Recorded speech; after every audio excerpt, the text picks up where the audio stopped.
ലോകത്തിലെ വേറെ ഏതെങ്കിലും ഒരു രാജ്യം സ്വന്തം പൗരന്മാർ, അവിടുത്തെ ജൻസി, അവിടുത്തെ ചെറുപ്പം, അവർ പ്രക്ഷോഭത്തിനിറങ്ങുമ്പോൾ ഇങ്ങനെ ചെയ്യോ? ഒരു അപേക്ഷയുമില്ലാണ്ട് രാജ്യത്തിന്റെ ഏറ്റവും അതിസുരക്ഷാ മേഖലയിലേക്ക് ആയിരക്കണക്കിന് ആളുകളെ കൂട്ടി മാർച്ച് നടത്തുകയും അത് തടയാൻ ശ്രമിക്കുന്ന പോലീസുകാരെ കല്ലെറിയുകയും അവരെ മർദ്ദിക്കുകയും ചെയ്തു കഴിഞ്ഞാൽ പോലീസുകാർ എന്താ രാമരാമ ജപിക്കുമെന്നാണോ നിങ്ങൾ പ്രതീക്ഷിക്കുന്നത്?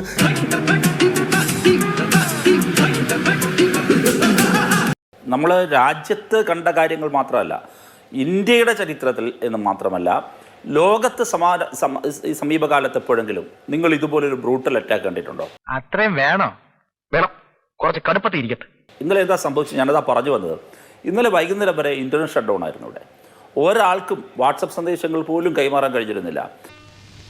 അതാ നിന്റെ വിഷമം? അല്ല പിന്നെ ഇവിടുത്തെ സോക്കോൾഡ് നാഷണൽ മീഡിയാസിന് പൂർണ്ണമായും തിരസ്കരിക്കപ്പെട്ടു. അതിൽ അഭിമാനത്തോടെ മലയാളികൾക്ക് ഓർത്തു വയ്ക്കാൻ കഴിയുന്ന ഒരു കാര്യം, കേരളത്തിലെ മാധ്യമങ്ങളാണ് ആദ്യം മുതൽ ഈ പ്രൊട്ടസ്റ്റിന് വേണ്ടത്ര പ്രാധാന്യം ഒരു പരിധിവരെയെങ്കിലും നൽകിയത്. ബാക്കി മുഴുവൻ പേരും ഒരു ഞാൻ പറഞ്ഞു വരുന്നത്, മാധ്യമങ്ങളില്ല, വിഷ്വൽസ് പുറത്തു വരുന്നില്ല, ഇന്റർനെറ്റ് ബാനാണ്, സ്വതന്ത്രമായ ഒരു വിഷ്വൽസും പുറത്തു വരുന്നില്ല.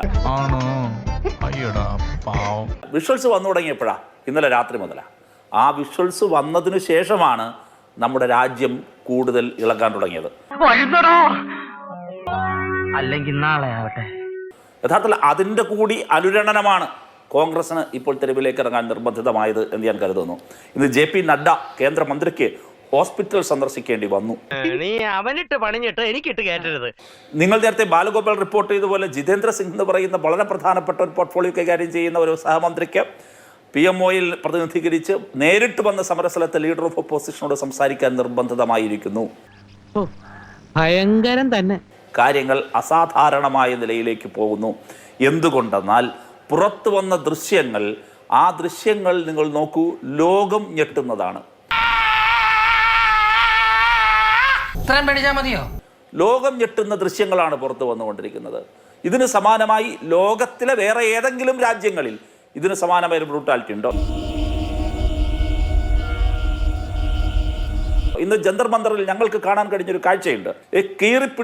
കീറിയ ഒരു വസ്ത്രവുമായി ഒരു പെൺകുട്ടി ഇരിക്കുകയാണ്. അവൾ ഇന്നലെ സമരസ്ഥലത്തിട്ടിരുന്ന വസ്ത്രം ഞങ്ങളെ കാണിക്കുകയാണ്. അത് വലിച്ചു കീറിയത് പുരുഷ പോലീസാണ്. ഇപ്പോഴും അവളോടെ ഇരിക്കുകയാണ്.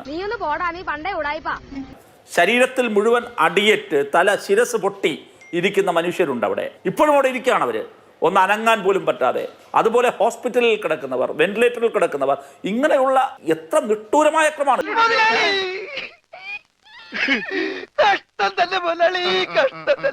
ലോകത്തിലെ വേറെ ഏതെങ്കിലും ഒരു രാജ്യം സ്വന്തം പൗരന്മാർ, അവിടുത്തെ ജൻസി, അവിടുത്തെ ചെറുപ്പം, അവർ പ്രക്ഷോഭത്തിനിറങ്ങുമ്പോൾ ഇങ്ങനെ ചെയ്യോ?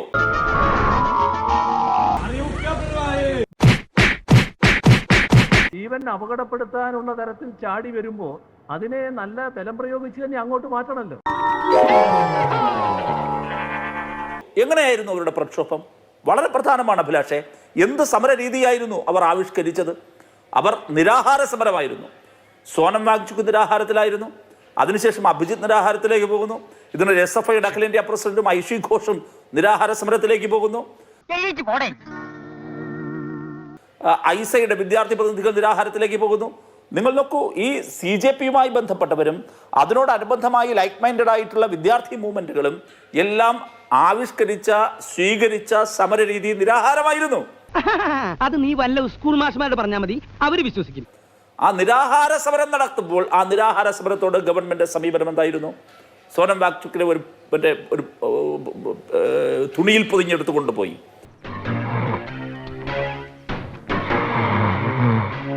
അവിടെ ഈ പറയുന്ന ഏതെങ്കിലും ഒരാളോട് ചർച്ചയ്ക്ക് തയ്യാറായോ? ഇല്ലല്ലോ. അതിന്റെ തുടർച്ചയിലല്ലേ 20ലേക്ക് എത്തുമ്പോൾ ഒരു മാർച്ച് കോൾ ഫോർ ചെയ്യുന്നത്. ആ മാർച്ചിലേക്ക് ഒഴുകിയെത്തിയ മനുഷ്യരെവിടെ?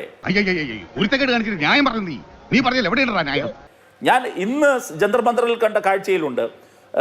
വിദേശ രാജ്യങ്ങളിൽ പോലും പഠിക്കുന്ന വിദ്യാർത്ഥികൾ ഇതിനു വേണ്ടി വരികയാണ്. ഈ പ്രൊട്ടസ്റ്റിൽ പങ്കുചേരേണ്ടതിന്റെ രാഷ്ട്രീയ ഉത്തരവാദിത്വമാണ് എന്ന് കരുതി ഇവിടേക്ക് വന്നവരെ ഞാൻ ഇന്ന് കണ്ടു. ഞാൻ കണ്ട മറ്റു ചില കാഴ്ചയുണ്ട്. ഈ അരാഷ്ട്രീയവൽക്കരിക്കപ്പെട്ട പുതിയ സമൂഹത്തിൽ നീ നിന്റെ കാര്യം മാത്രം നോക്കണമെന്ന് പറയുന്ന ഈ പുതിയ കാലത്ത് അച്ഛൻ മകളെയും കൂട്ടി വരുന്നത് ഞാൻ കണ്ടു. പകച്ചുപോയി എന്റെ ബാല്യം. ഇന്നലെ നടന്ന നിഷ്ഠൂരമായ പീഡനം, ആ പീഡനത്തിന്റെ വിഷ്വലുകളെല്ലാം കണ്ടിട്ടും ഇന്ന് അവർ ഒഴിപ്പിച്ച ജന്തർ മന്തർ രീതി സമരക്കാർ കൈയടക്കി.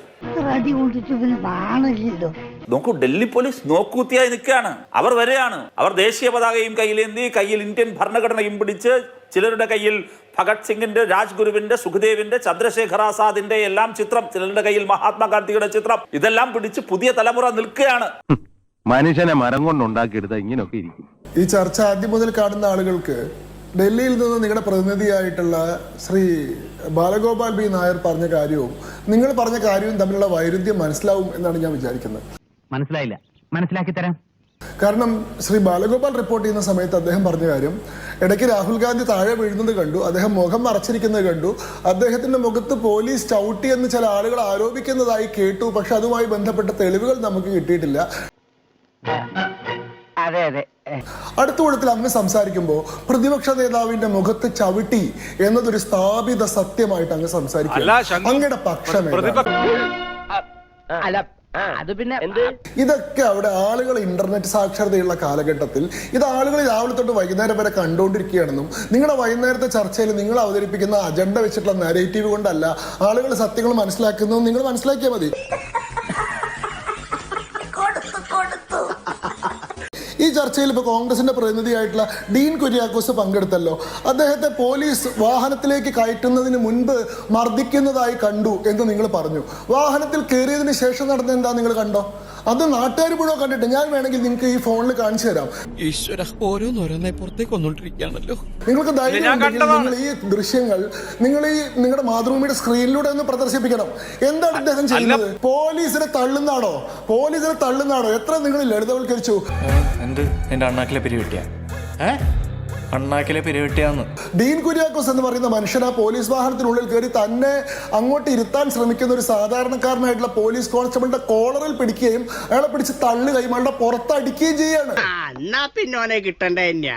അതായത് അയാൾ വലിയ IPS ഉദ്യോഗസ്ഥനോ അധികാരപ്രമത്തനായിട്ടുള്ള എല്ലാ തരത്തിലുള്ള സംവിധാനങ്ങളുടെയും ധാർഷ്ട്യമുള്ള ഒരാളൊന്നുമല്ല. അവന്റെ നിത്യകൂലിക്ക് വേണ്ടി ഒരു ഗതിയും പരഗതിയും ഇല്ലാതെ വേതനത്തിന് വേണ്ടിയിട്ട് പോലീസ് യൂണിഫോം ഇട്ട് വന്നിട്ടുള്ള ഒരു സാധാരണക്കാരനെയാണ് തന്നെ ഒന്നും ചെയ്യാൻ കഴിയില്ലെന്നുള്ള ധാർഷ്ട്യം കൊണ്ട് ഈ MP പിടിച്ച് മർദ്ദിക്കുന്നത്. അതിനെപ്പറ്റി നിങ്ങൾക്ക് യാതൊരു പ്രശ്നവുമില്ലേ? എന്താ രണ്ടുപേരും ഒന്നും മിണ്ടാ നിൽക്കുന്നത്? ഞങ്ങളൊന്നും കാണുന്നുമില്ല, കേൾക്കുന്നുമില്ല. ഞങ്ങൾ ബധിരനും മൂകനുമാണ്. 118 പോലീസുകാർക്കാണ് പരിക്ക് പറ്റിയിട്ടുള്ളത്. അതിൽ 5 IPS ഉദ്യോഗസ്ഥന്മാർ ഉൾപ്പെടെ. ഈ പറയുന്ന CJP പ്രതിഷേധത്തിൽ ആകെ പരിക്ക് പറ്റിയിട്ടുള്ള പ്രതിഷേധക്കാരുടെ എണ്ണം 60 ആണെങ്കിൽ പരിക്ക് പറ്റിയിട്ടുള്ള പോലീസുകാരുടെ എണ്ണം 120 അടുത്താണ്. അതിൽ നിങ്ങൾക്ക് യാതൊരു പ്രതിഷേധവും ഇല്ലേ? ഈ പാർലമെന്റ് എന്ന് പറയുന്നത് ഒരു ഹൈ സെക്യൂരിറ്റി സോണാണ്. അത് പണ്ട് തൊട്ടേ അങ്ങനെയാണ്. 2001 പാർലമെന്റ് അറ്റാക്കിന് ശേഷം അവിടെ അമിതമായിട്ടുള്ള സുരക്ഷയുണ്ട്. ആ മേഖലയിലേക്ക് യാതൊരു തരത്തിലുള്ള പ്രകടനങ്ങളോ പ്രതിഷേധങ്ങളോ അനുവദിക്കാറില്ല. ആരോട് ഇതിങ്ങനെ എത്ര വട്ടം പറഞ്ഞു?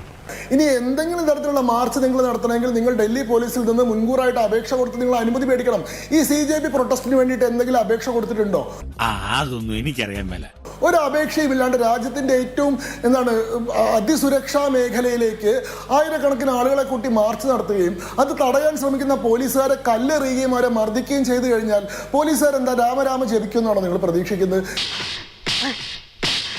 ഇത് നിങ്ങൾക്ക് പ്രശ്നമല്ലെങ്കിൽ ഇന്ത്യയുടെ പാർലമെന്റിലേക്ക് പ്രതിഷേധ സമരം നടത്തിയിട്ട് അക്രമം നടത്തി പോലീസുകാരെ ആക്രമിച്ചു കഴിഞ്ഞാൽ അവർക്ക് ഒന്നും ചെയ്യാൻ പറ്റില്ല. അത് സ്വാഭാവികമായിട്ടുള്ള രോഷമായി കണ്ട് പോലീസുകാർ നമസ്കരിക്കണം എന്ന് പറഞ്ഞു കഴിഞ്ഞാൽ അങ്ങനെയല്ല ഈ രാജ്യത്തിന്റെ വ്യവസ്ഥ പ്രവർത്തിക്കുന്നതെന്ന് നിങ്ങളെയും ഇത് കാണുന്ന ആൾക്കാരെയും ഒന്ന് ബോധ്യപ്പെടുത്തണമെന്ന് ഞാൻ ആഗ്രഹിക്കുകയാണ്.